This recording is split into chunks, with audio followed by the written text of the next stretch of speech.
Иво Јанковски е музички продуцент, менаџер, промотор, човек кој остави траен белег во македонската култура. Сакаше реноликост да влегува од една сфера во друга, зашто како што вели човекот со тек на време се заситува од една работа. Тоа е потрага по нови искушенија, случувања, влегување во некои нови сфери и предизвици. Со жалење констатира, македонската музика е малку популарна во Македонија. Нема музичка индустрија, музички продуценти, менаџери. Сите што работат за надвор. Како беше некогаш, а како е сега да се работи? Малку е комплексно тоа се одговори вака во еден здив. Ја тоа би го објаснил на следниот начин. Тоа е многу слично на фаст фуд и слоу фуд. Кога имате фаст фуд, вие продуцирате, не знам, хамбургер, чизбургер, виршта и така натаму, и тоа се продава и тоа оди на дневна база, никој нити памти, нити раскажува што јадел. Тоа е нешто напросто што го конзумирате и за денот сте го свршиле. А слоу фуд е нешто во што уживате. Значи, седнувате и седите 6, 7, 10 сата со пријатели, разговарате, пиете вино, јадете убава храна, јадете специјалитети. Во тој смисол сметам дека начинот на кој ние конзумиравме пред 40 години и ја создававме музиката беше сосема различен. Сега работите сосема сменети, новите технологии донесуваат новите технологии донесуваат алатки кои дозволуваат секому, буквално секому, сега можеме ние двајца да идеме дома и вие на вашиот компјутер, ја на мојот и да правиме песни, да ги разменуваме, вие ќе пеете вокали, ја ќе додам гитари и така натаму. Тоа е нешто што е многу поедноставено, многу, како би рекол, упростено. Тоа беше невозможно.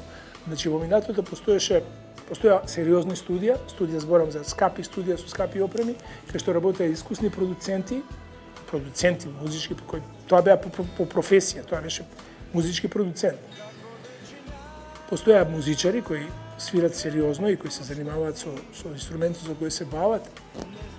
Не постоеше компјутер за да симнете било кој инструмент или било кој вокал, што и да е.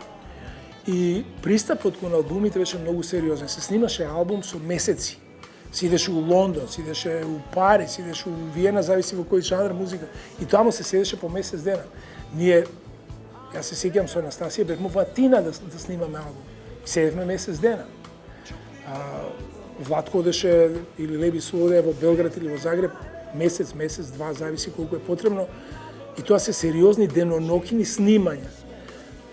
И од кога влегувате у студија, влегувате со претходно подготвен материјал и влагате таму и тоа е голем настан, тој албум и тој се очекува ќе се продава во стотици, илјадници, милиони, зависи колку тиражен е артистот, и од тоа се живе, потоа се прават турнеи светски или локални, како god да е. Сега не е тоа случај, сега секој прави песна дома, сега конзументите е целиот свет, го ставате вие тоа на интернет, на некоја платформа, има милион платформи, и тоа го слушаат прво, не знам, пријателите, роднините, другарите, другарките, и ако стигне до некој уво негде, може да и ќе направи некој успех, инаку тоа е углавно локална забава и не мрдаат работите од место. Затоа и така стојат работите. Да не зборам за фактот дека Македонија и нема музичка индустрија. Ние немаме музичка индустрија да кажете дека, не знам, имате супер талентирано дете кој ќе земе одредена продуцентска куќа, ќе вложи во него во композиции, во текстови, во студија, во видеа, во промоција надвор, во прајање на стилисти, имиџи, и тоа е исто битно, значи, не знам, фризери, мејкап и така натаму. Тоа е единствено во историјата на македонската поп музика го направи М2. Тој е проектот кој работевме јас, Дарко и Ентони, кој постоеше, не знам, 8-9 години, каде што од првиот ден доаѓаат деца кои нема поима, мислам, микрофон не фатиле во рака, и потоа излегува као за 2 месеца више на насловни страни на нашите неделни магазини, на дневни весници, со албуми цели, за секоја песна видео, со турнеи, со настапување на домашни фестивали, со настапување во регионот, па дури до Шведска, до Шпанија и така натаму. Ние одевме со нив низ цела Европа. Се разбира, не успеа некакви да направат кој знае како значителен успех, но беа промовирани. Елена отида на Евросонг. Имаше најбољи пласман на Евросонг до тогаш за Македонија. Сакам да кажам, тоа беа сериозни проекти од кои излегува сериозни пејачи. Па и сега, ако погледнете на сцена, 20-30 пејачи од овие што искачаат по фестивали се деца на М2. Да не изборам дека двајцата, тројца од нив веќе живеат успешно и сериозно само тоа. Другите може да имаат и други професии, ова пењето им е хоби, бидејќи многу е тешко да каже дека живеам само од музика. Тоа скоро никој не живее кај нас, сите имаат некаква главна професија, па плюс и пеат. Со исклучок се разбере на оние кои се стварно професионалци, но тоа се брои на една, можда и на две раце, толку е.